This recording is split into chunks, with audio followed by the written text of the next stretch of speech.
রাস্তাটার নাম হলো ক্যাপ্টেন বদি আলম সড়ক। ছাগলাইয়া টু মরিগঞ্জ রাস্তা থেকে এখানে হাবুল্লাহ খান রাস্তার মাথা দিয়ে দুর্গাপুর 1 নম্বর ওয়ার্ড হইয়া এই রাস্তাটা গেছে ডাইরেক্ট মুড়িপুকুর পাতলাপুকুর শুভপুর পর্যন্ত। এই রাস্তাটার বিগত 10-12 বছর কোনো সংস্কার হয় নাই।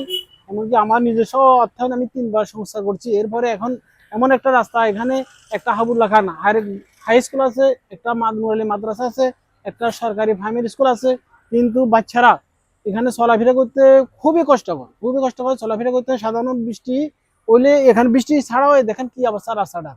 এমন অবস্থা হচ্ছে, এখন আমি মন্ত্রী মহোদয়ের কাছে, এমপি মহোদয়ের কাছে এটা আবেদন জানাচ্ছি, এবং আরো একবার আমি কিছুদিন আগে একটা দরখাস্ত দিয়েছি এমপি সাহেবের কাছে এই রাস্তাটার জন্য। এই রাস্তাটা দিয়ে এই যে স্কুলের মেয়েরা মানে চলাফেরা করতে পারে না, কয়েকবার মানে সরকারিভাবে কোনো সংস্কারে হয় নাই আজকে 10-12 বছর। আমরা চাই অতি সত্বর রাস্তাটা সংস্কার হোক। বাচ্চাদের বর্ষা বৃষ্টি হওয়ার সাথে সাথে বাচ্চারা স্কুলে এদিক দিয়ে আসা যাওয়া বন্ধ হয়ে যায়। অন্য অনেক দূর থেকে বাচ্চারা স্কুলে আসতে হয়। আর বিশেষ করে এখন সরকার আসছে, নতুন বিএনপি সরকার আসছে, আমি অনুরোধ করব যে এই সরকারকে এই রাস্তাটা যাতে সংস্কার করে দেয়। বৃষ্টি আসলে তখন এখানে অন্তত 2 ফুট পানি হয়ে যায়, এই কারণে কোনো গাড়ি ঘোড়া আসতেছে না। আর দ্বিতীয় কথা, স্কুল মাদ্রাসা বাচ্চাগুলোর খুবই অসুবিধা, জনগণের তো অসুবিধা আছেই, বিশেষ করে স্কুলের ছাত্ররা খুব অসুবিধা ভোগ করে।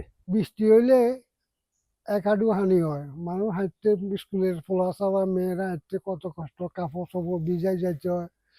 কোনো কেউ উদ্যোগ নাই, কোনো যোগাযোগ নাই, কারো লগে কোনো ইয়া নাই। 2 পাশে বাড়িঘর, মাঝখানে কোনো ড্রেন নেই, যা পানি সব রাস্তার উপরে, রাস্তা শেষ। হাজার হাজার লোক ডেলি যাতায়াত করে এবং স্কুল মাদ্রাসা ছাত্ররা এবং কষ্ট পায়। বর্ষাকাল হলে এটা ডুবি থাকে। এই রাস্তাটা হওয়া একান্ত দরকার।